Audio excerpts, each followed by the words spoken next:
Good morning. Today is the 19th of March, and I have beard again.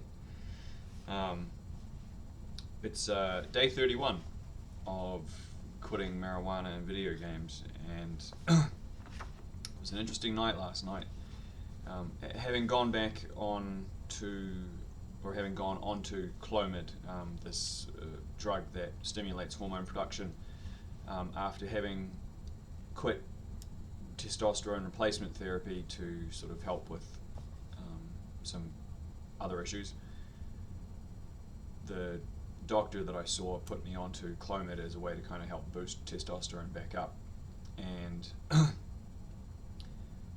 I guess it's only reported in 2% of people that they get mood swings from it, but I've noticed last night in particular and yesterday that I was actually acting a little petulant, and not immature necessarily or childish, but a little bit butthurt over things that were quite minor.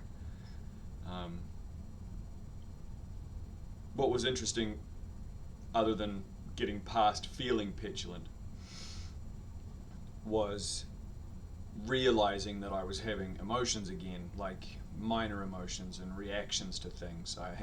I hadn't actually taken any stock of that over the last 4 weeks or even the last couple of months, because I did quit the hormones in December last year.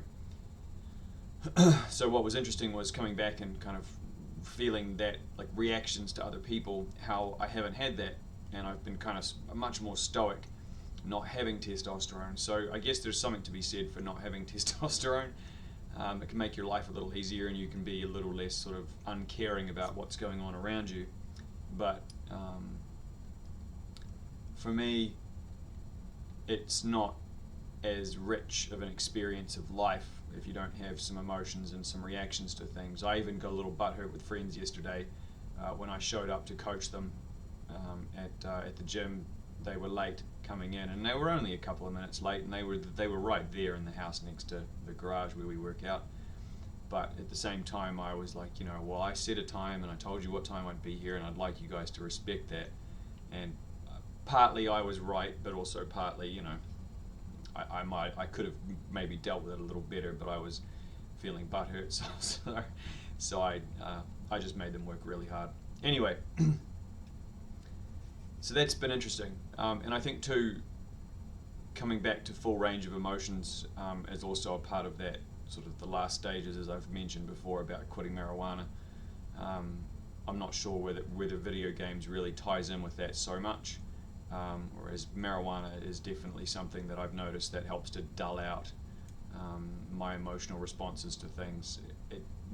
What it does is it kind of like it pushes down all the normal range, and then it flares up the extreme end, so it's extreme happiness or it's extreme butthurt on the other end, and that middle range is kind of dampened and not as richly expressed.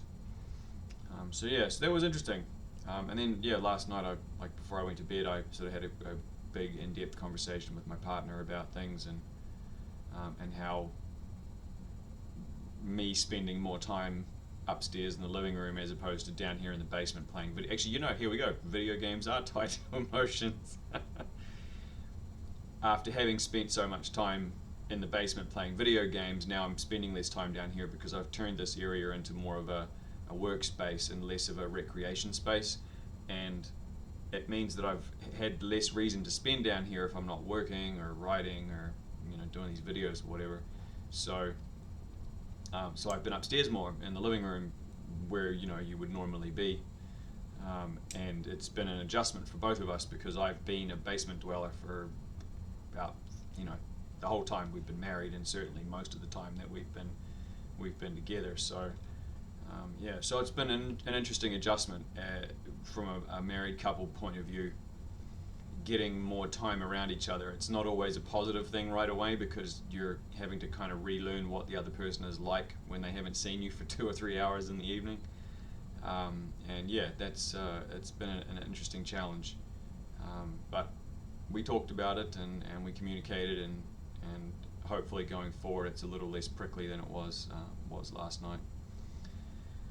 Um, Otherwise, yeah, I actually had, while I was with my friends yesterday, they asked about when I'm getting off of marijuana so I can start smoking with them again, and I found that I'm editing my book right now, and the more I go through my own arguments for not smoking marijuana, the more I realize, like, it's like I'm convincing myself over and over again, and seeing the evidence of the book, the stuff that I've got in the book, the references and whatnot.